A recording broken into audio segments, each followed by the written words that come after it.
Hi hello എല്ലാവർക്കും പുതിയൊരു വീഡിയോയിലേക്ക് സ്വാഗതം. ഇന്ന് നമ്മൾ കാണാൻ പോകുന്നത് ഈ ഷോളിൽ കാണിക്കുന്ന സ്കാലപ്പ് വർക്ക് എങ്ങനെയാണ് ചെയ്യുന്നതെന്നാണ് നോക്കാൻ പോകുന്നത്. ഷോള് ഫുള്ളോടെ നമ്മൾ ഈ സ്കാലപ്പ് വർക്ക് ഫുള്ളായിട്ട് ചെയ്തിട്ടുണ്ട്. അവർക്ക് ഏറ്റവും സിമ്പിളായിട്ട് മതിയെന്ന് പറഞ്ഞു. അപ്പോഴത്തേക്കും അതുകൊണ്ട് തന്നെ ജസ്റ്റ് ഒന്ന് സീക്വൻസ് വർക്കും നമ്മുടെ കട്ട് ബീഡ്സ് വെച്ചിട്ടുള്ള സ്കാലപ്പുമാണ് കൊടുത്തിട്ടുള്ളത്. നമ്മൾ ആദ്യം തന്നെ സ്കാലപ്പിൻ്റെ ഷേപ്പ് എടുത്തിട്ടുണ്ട്. അത് ഇതിൽ കാണാൻ പറ്റുന്നില്ല.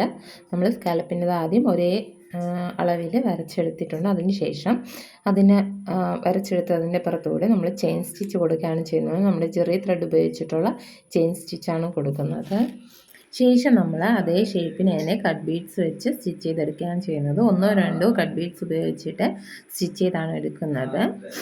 നമ്മുടെ ഏറ്റവും സ്മാൾ സൈസ് കട്ട് ബീഡ്സ് ആണ് ഇതിനായിട്ട് ഉപയോഗിക്കുന്നത്, നമ്മുടെ ഗോൾഡൻ കളർ. ശേഷം അതിൻ്റെ കോണ് വരുന്ന ഭാഗത്ത് 2 കട്ട് ബീഡ്സും ഒരു സീക്വൻസ്, അങ്ങനെ മൂന്നെണ്ണം ചെയ്തെടുക്കുന്നുണ്ട്. കണ്ടോ, ഇതുപോലെ ഒരെണ്ണം ചെയ്ത് അടുത്ത് 2 കട്ട് ബീഡ്സും ഒരു സീക്വൻസും, വീണ്ടും 2 കട്ട് ബീഡ്സും ഒരു സീക്വൻസും, അങ്ങനെയാണ് 3 ചെയ്തെടുക്കുന്നത്. അത് കഴിഞ്ഞ് ഇതിൻ്റെ സെൻറ്ററിലായിട്ട് ആ വരുന്ന ഷേപ്പിൻ്റെ അവിടെ 3 സീക്വൻസാണ് ചെയ്തെടുക്കുന്നത്.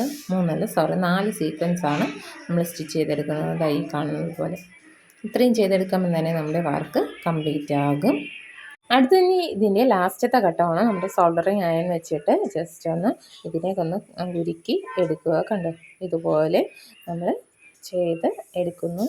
അതുപോലെ തന്നെ സോൾഡറിങ് അയൺ ഉപയോഗിക്കുമ്പോഴത്തേക്ക് ശ്രദ്ധിക്കണം, ബാക്കി അകത്തോട്ടുള്ള ഭാഗത്തൊന്നും എന്ത് ചെയ്യരുത്, ഇതിൻ്റെ ആ ഒരു ഹോളൊന്നും വീണ് കഴിഞ്ഞാൽ നമ്മൾ ഇത്രയും തച്ചതും വേസ്റ്റ് ആവും. അപ്പോൾ അതൊക്കെ ശ്രദ്ധിച്ച് വേണം ചെയ്യാൻ വേണ്ടിയിട്ട്.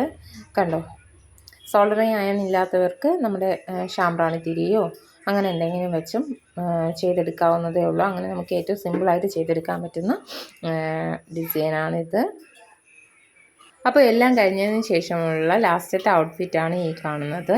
അപ്പോൾ ഇങ്ങനെയാണ് ഈ വർക്ക് വരുന്നത്. അപ്പോൾ എല്ലാവർക്കും ഇഷ്ടപ്പെടുമെന്ന് വിചാരിക്കുന്നു. ഇഷ്ടപ്പെട്ട ലൈക്ക് ചെയ്യാനും ഷെയർ ചെയ്യാനും കമൻറ്റ് ചെയ്യാനും മറക്കരുത്. അടുത്തൊരു വീഡിയോയിൽ കാണുന്നത് വരെ ബൈ.